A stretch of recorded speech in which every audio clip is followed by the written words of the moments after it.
একটা মানুষ যখন খুব একা হয়ে যায় তখন তার মন থেকে সব আনন্দ মরে যায়।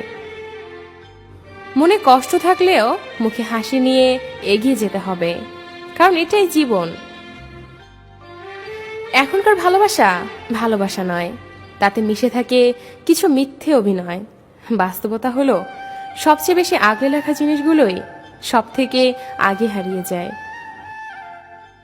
জীবনে অনেক কিছু চেয়েছি, আর যেটা চেয়েছি আমি চেয়েছি।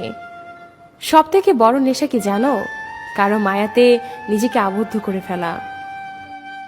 প্রিয় মানুষগুলো যখন মন খুলে কথা বলে তখন সত্যি অনেক ভালো লাগে। বাস্তবতা হলো প্রয়োজন ছাড়া এখন কেউ কারোর সাথে কথা বলতে চায় না। কতটা ভালোবাসি জানি না, তবে রাতে ঘুমানোর আগে এবং সকালে ঘুম থেকে ওঠার পর শুধু তোর কথাই মনে পড়ে। একটা কথা মনে রাখিস, সবকিছু দিতে রাজি, কিন্তু তোর ভাগ কখনোই কাউকে দিতে পারবো না।